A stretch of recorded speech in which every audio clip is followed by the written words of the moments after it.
Fala galera, voltamos aqui. Você que está se preparando para o concurso da PMCE 2022, fique muito ligado. Nós estamos estudando Direito Penal Militar do zero ao avançado, tá? Então, bem completo, curso completo aqui para você se preparar e conseguir a sua aprovação no concurso da Polícia Militar do Estado do Ceará.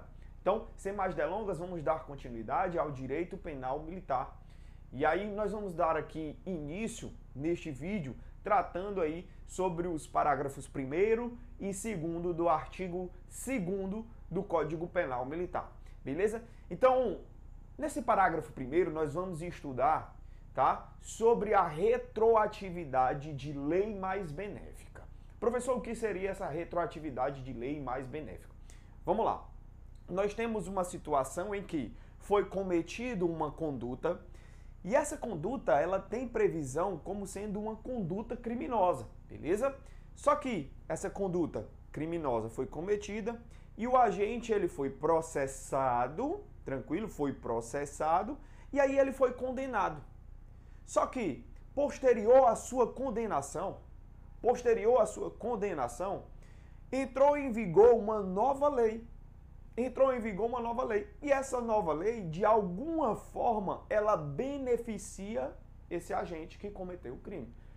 Como assim, professor? De alguma forma, ela beneficia o agente que cometeu o crime. Agora, nós não estamos falando de uma nova lei que entrou em vigor para descriminalizar a conduta, não. Não. Isso aí é do bloco passado, do vídeo passado, quando nós estávamos falando da lei supressiva de incriminação, da abolição crimes, tá? Agora nós estamos falando de uma lei que, de alguma forma, ela só entrou em vigor e beneficiou o réu. Mas eu não estou dizendo que essa nova lei que entrou em vigor, ela tirou a conduta, descriminalizou a conduta, não. Tá? Eu vou te dar um exemplo. Imagina a seguinte situação. Imagina a situação em que um determinado oficial, tá? Um determinado oficial militar, comete um crime previsto no Código Penal Militar do artigo 204. Professor, o que é esse crime do artigo 204? É o crime de exercício de comércio por oficial.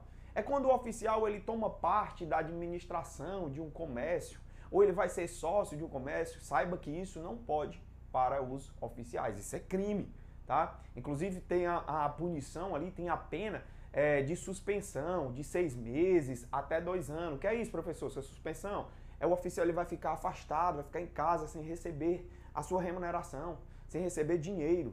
Tá? Ou ainda, prevê também a pena de reforma, é passar o oficial do quadro da ativa para a inatividade. Isso é altamente prejudicial para o cara que é ativo, para o cara que está recebendo a sua remuneração e vai passar para a inatividade e receber somente proporcional pelo tempo que ele trabalhou. Tá? Então, essa conduta ela é prevista como crime. Então, imaginamos que o oficial ele comete essa conduta, comete esse crime, tá? E aí ele foi processado, foi julgado e foi condenado, por exemplo, para pena de reforma. E aí o oficial passou para a inatividade. Então ele foi condenado, beleza. Depois que ele foi condenado, entrou em vigor uma nova lei que, não. Agora, esse crime, essa mesma conduta, não precisa mais ser punido com a pena de reforma. Basta, por exemplo, suspender o oficial por 1 mês. Ou seja, o oficial fica afastado em casa somente 1 mês.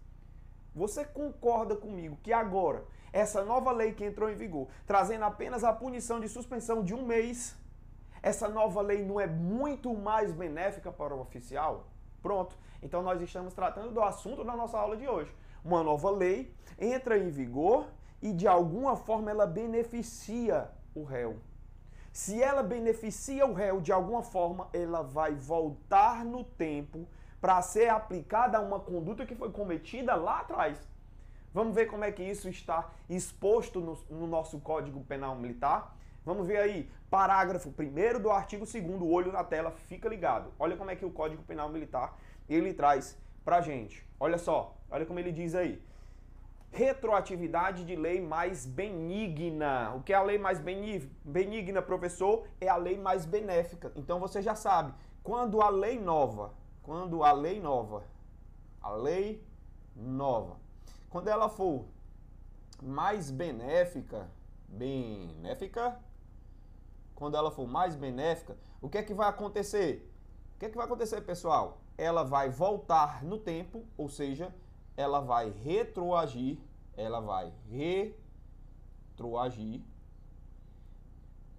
tá certo? Ela vai surtir efeitos a um caso, a uma conduta que foi cometida no passado. Ela vai retroagir para beneficiar o réu, tá? Então, sempre que uma lei nova entrar em vigor e ela for mais benéfica para o réu, sempre que uma lei nova, uma lei penal, entrar em vigor e de alguma forma ela for mais benéfica para o réu, ela retroage, ela volta no tempo, tá certo? Ela volta no tempo. Olha o que diz aí o nosso artigo. Vamos lá. Olha só. Olha o que ele trata. Caneta vermelha, pronto. Ela favorece, ó. Se de alguma forma ela favorece o agente, ela aplica-se retroativamente, ou seja, ela volta, ela retroage, ainda quando já tenha sobrevindo sentença condenatória irrecorrível. E aí eu peço que você anote essa observação. Anote aí, ó, obs. Professor, essa lei penal, se ela for mais benéfica para o réu, mesmo que já tenha uma sentença condenatória, ou seja, mesmo que o juiz já tenha julgado, já tenha condenado aquele réu, se entrou em vigor uma nova lei, mesmo após uma condenação, ela pode voltar no tempo para atingir os efeitos dessa condenação? Com certeza. É o que está dizendo aí pra gente. Se de alguma forma ela beneficia, volta no tempo, tá certo? Retroage para beneficiar o réu, independente se já existe uma sentença condenatória, independente se já houve o trânsito em julgado, tá certo? Então anote essa observação aí, ó. Vamos juntos. Observação. Ainda que tenha transitado em julgado, ainda que tenha uma sentença condenatória irrecorrível, ela retroage. Ela produz efeitos,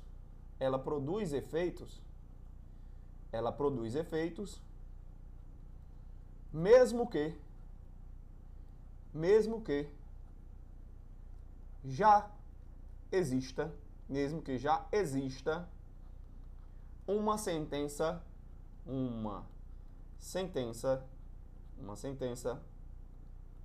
irrecorrível, mesmo que já exista uma sentença irrecorrível.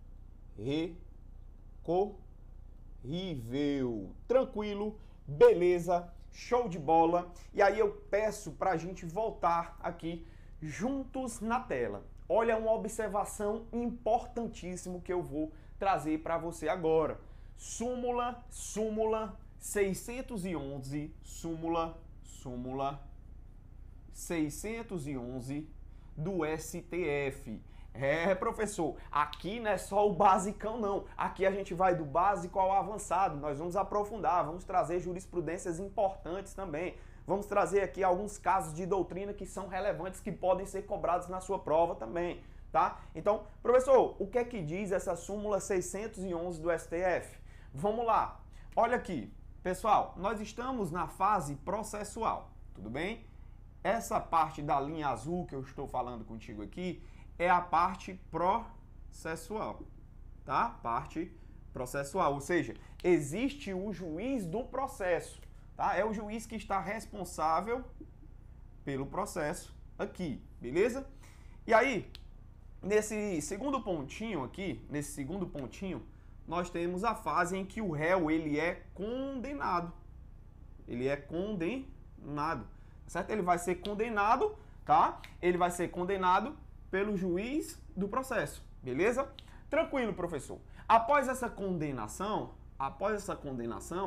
vai ser aplicada aqui a fase da execução da pena. Beleza? Execução da pena. Então, por exemplo, vamos supor que, voltando ao nosso caso que a gente citou aqui, do oficial que exerceu o comércio, tomou parte, virou sócio de um comércio, cometeu uma conduta tida como crime no Código Penal Militar. E aí ele sofreu essa pena de reforma. Então ele passou para inatividade. Vamos lá. Então ele está aqui, executando a pena. Virou um oficial inativo. Saiu do quadro de oficiais da ativa. Beleza. Então, após a condenação, toda e qualquer movimentação pertinente aqui relacionada a esse agente que foi condenado, toda e qualquer movimentação vai passar para o juiz da execução. Agora nós vamos ter um novo juiz que vai ficar responsável aqui pela execução penal, beleza? Então olha o que a súmula 611 do STF ela chega e fala, olha, nos casos de uma lei nova mais benéfica para o réu, a aplicação dessa lei vai incidir para o juiz da execução, tá? Então quem é o juiz responsável pela aplicação da lei? A aplicação da lei mais benéfica vai ser o juiz da execução, porque o agente que cometeu a conduta criminosa já está executando a sua pena. Então a aplicação dessa lei mais benéfica vai ser pertinente ao juiz da execução, porque ele já foi condenado. Então, transitou em julgado, o agente foi condenado, quem é o responsável, de acordo com a súmula 611, quem é o juiz responsável pela aplicação da lei mais benéfica? Se o cara já foi condenado, agora a aplicação da lei mais benéfica cabe ao juiz da execução. Beleza? Súmula 611 do STF, aplicável também ao Código Penal Militar. Tranquilão? Beleza? Vamos seguindo. Agora, olha só. Outro caso que é muito importante que você tome nota também. Fique ligado aí, fique ligado, ó. Vamos lá, olho na tela. Parágrafo 2º. A apuração da maior benignidade. Professor, o que é isso? É quando a gente vai querer saber qual a lei é mais benéfica. Quando a gente vai apurar para saber qual a lei é mais benéfica. Se vai ser a lei, vamos lá, se vai ser a lei anterior, ou a nova lei, certo? Porque existem situações como essa que eu citei aqui para vocês, tá? Exemplo, existe uma pena de reforma para um oficial, tá? E aí, em um momento posterior, entra em vigor uma nova lei que agora não prevê mais a pena de reforma.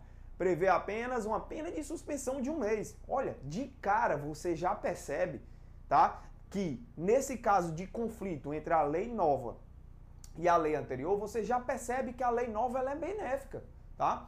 Só que em algumas situações o juiz vai se deparar, tá, com um caso em que não vai ser tão fácil apurar qual é a lei mais benigna, qual é a lei mais benéfica.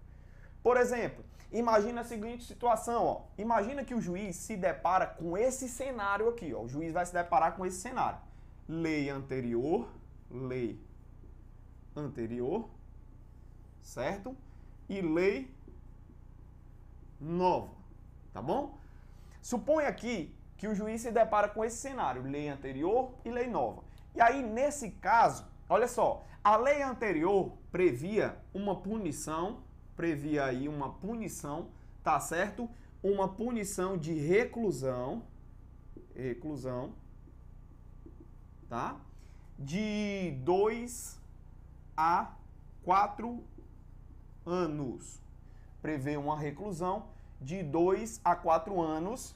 E além dessa pena de reclusão, a lei anterior ela não prevê mais nada, sem multa, por exemplo, sem multa. Eu estou só trazendo um exemplo para vocês, mas eu já te antecipo. No Código Penal Militar não existe a pena de multa. Eu estou só fazendo aqui uma comparação para ficar mais claro que você interprete à luz do Código Penal Militar o que é que ele está trazendo para a gente nesse dispositivo. Então vamos lá. O juiz se deparou com a seguinte situação. Lei anterior era uma lei que previa uma pena de reclusão de 2 a 4 anos. Tranquilo? Beleza? A lei nova traz uma pena de reclusão,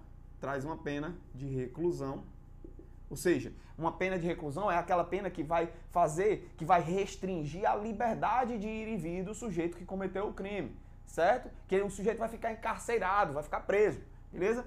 E aí, essa nova lei, ela vai prever, por exemplo, a pena de reclusão de 1 a 3 anos. Se você perceber, ó, ela trouxe, até agora, ela está sendo mais benéfica, porque o período de encarceramento é menor. Aqui era de 2 a 4 anos, agora a nova lei é de 1 a 3. Só que além de prever a pena de reclusão de 1 a 3 anos, a nova lei vai trazer a aplicação de uma multa, ó, mas com multa. Você percebe que a lei anterior, o juiz apenas aplicava uma reclusão de 2 a 4 anos e não tinha multa. E a nova lei, agora prevê uma pena de reclusão, de certa forma, menor, mas prevê uma multa. E aí, professor, quando o juiz se deparar com um caso como esse, o que é que ele tem que fazer? É isso que está trazendo aí o parágrafo 2º do artigo 2º do Código Penal Militar. Ele vai dizer assim, olha, nesse caso, para você apurar qual a lei é mais benéfica para o réu, o que é que você tem que fazer? O que é que o juiz tem que fazer? Ele vai separar. Ele não pode analisar as duas leis de forma juntas. Ele vai separar as duas leis e vai verificar cada uma em seu todo aqui, ó. Cada um ele vai analisar por completo cada uma dessas leis e caso ele escolha uma ou outra, ele tem que aplicá-la por completo. Ele não pode, por exemplo, aplicar a melhor parte de cada lei. Por exemplo, aplicar o menor tempo de reclusão sem multa. Por que, professor, que ele não pode fazer isso? Porque se ele aplicar a melhor parte de cada lei, ele está criando uma terceira lei. Ele está criando, ó, se ele aplicar a melhor parte de cada lei, ele está criando, na verdade, uma terceira lei. Certo? E o juiz, ele não pode, nesse caso, legislar. Ele somente tem que analisar e aplicar a lei. Certo? Então, de acordo com a doutrina, de acordo com o próprio Código Penal Militar, é vedado a criação de uma terceira lei para beneficiar o réu. Não pode criar uma terceira lei. Não pode combinar a melhor parte de cada lei, porque você está criando uma terceira lei. Isso é vedado. Algumas provas, algumas questões de concurso podem chamar essa criação de uma terceira lei de lex tercia. Lex tercia, escreve assim, ó, lex tercia, certo? Saiba que a lex tercia, a criação de uma terceira lei, é vedada pelo nosso ordenamento jurídico, beleza? Então, professor, o que é que o juiz tem que fazer? Analisa as duas leis de forma separada. E caso ele escolha uma ou outra, aplica por completo, não podendo aplicar a melhor parte de cada lei, certo? Beleza? Então vamos ver como é que traz aí pra gente o dispositivo em sua literalidade. Ó, para se reconhecer qual a lei mais favorável, ou seja, qual a melhor lei, qual a lei mais benéfica, certo? Se é a posterior, ou seja, se é a lei nova, ou se é a lei anterior, o que é que deve ser considerado? Essas leis, elas devem ser consideradas, analisadas de forma separadamente, cada qual no conjunto de suas normas aplicáveis ao fato. Então, se ele escolhe uma lei, aplica ela por completo, beleza? Então, olha só, não pode o juiz juntar as melhores partes de cada lei porque ele está criando uma terceira lei e a lex tercia, a criação de uma terceira lei, é vedada pelo nosso ordenamento jurídico. Observação ainda também importante sobre o parágrafo anterior que você tem que saber. A lei, quando for mais benéfica, ela sempre retroage para beneficiar o réu, tá? Agora, o que é que você vai ter que entender também? Que essa lei mais benéfica, ela retroage, inclusive afetando uma sentença que já transitou em julgado, certo? Então ela produz efeitos também em uma sentença irrecorrível, certo? Eu espero que vocês tenham gostado. Foco, força, não desistam dos seus sonhos. Valeu, tamo junto!